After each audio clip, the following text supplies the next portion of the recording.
Bonjour à tous et bienvenue dans ce 8e épisode de Bracas.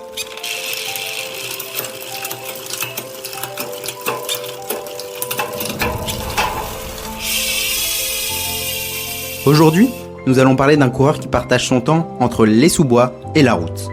En effet, il y a quelques jours, il a annoncé qu'il participerait à une douzaine de cyclocross durant l'hiver. Vous l'aurez vu dans le titre, il s'agit de Léo Bizio. J'ai découvert Léo en 2022, dès sa première course en cyclocross chez les juniors. Très habile, il a signé de nombreuses places d'honneur lors de sa première année dans la catégorie, jusqu'à terminer deuxième du championnat de France de la discipline. Durant sa première année sur la route, il s'est révélé lors de la Classique des Alpes, l'une des plus grandes courses du calendrier, où il a fini deuxième, juste devant Paul Magnier. Cette même année, il a pris part au Valrome Tour, qui est en quelque sorte le Tour de France Junior, réunissant les meilleurs coureurs juniors du monde. Il y a terminé à une remarquable 4e place au classement général, tout en luttant pour le maillot jaune. Pour finir, durant cette même année, il prendra la 3e place des championnats d'Europe au Portugal, seulement devancé par Jan Christen et Jørgen Nordhagen. Après une première année plus que réussie, il entame sa deuxième saison par un hiver fabuleux.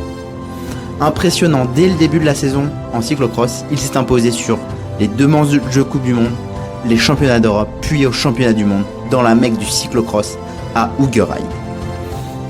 Sur le circuit français, il n'a été battu qu'une seule fois durant la saison et uniquement par son jeune coéquipier, la future pépite, Paul Sexas.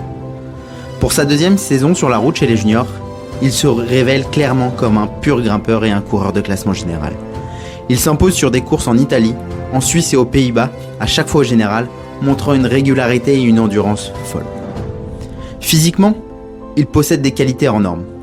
Bien que plutôt frêle sur le papier, 1m81 pour 58 kg d'après le média Pro Cycling Stats, il dispose d'une VO2 max très élevée et d'une puissance remarquable, ce que l'on observe particulièrement sur les circuits boueux de cyclocross. Alors qu'il évoluait dans la réserve junior de l'équipe Decathlon AG2R, il est logiquement passé en 2024 dans l'équipe de développement.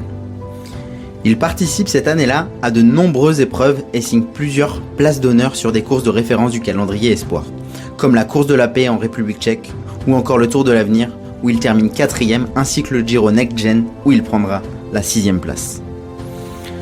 Souhaitant se développer davantage sur la route, il a écourté sa saison de cyclocross 2024-2025 pour passer en World Tour l'année suivante. Bien lui en a pris, puisqu'il réalise une saison 2025 plutôt très bonne. Il débute avec un top 5 sur Paris-Camembert, puis enchaîne directement avec des courses World Tour très relevées, comme le Tour du Pays Basque ou le Tour de Romandie, où il n'est clairement pas ridicule face aux meilleurs. Le point d'orgue de sa saison reste le Tour de Burgos, où il s'impose sur une étape devant Giulio Ciccone, Isaac Del Toro et Giulio Pellizzari. Il termine ensuite 3e du classement général, remporté par la pépite mexicaine, et devance des coureurs comme Egan Bernal ou se mène Giulio Ciccone. Preuve qu'il a tout pour devenir un très très grand coureur. La question est maintenant, quel avenir pour lui ? Aujourd'hui, il se trouve dans une équipe qui compte réellement sur lui, puisqu'il est sous contrat avec Decathlon jusqu'en 2028. Il devrait probablement participer à un nouveau grand tour l'année prochaine, après avoir pris part à la Vuelta en 2025. Il ne serait pas étonnant qu'il devienne l'un des lieutenants de luxe de Paul Sexas dans les années à venir. Pour autant, je le vois bien se détacher progressivement de son leader et pourquoi pas s'imposer sur des courses sur le tour.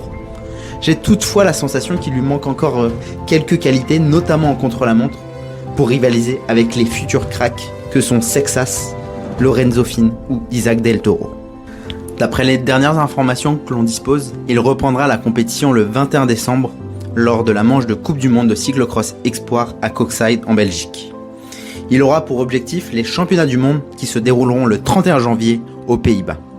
Une course où il pourrait compter parmi les favoris avec son acolyte, Aubin Sparfel.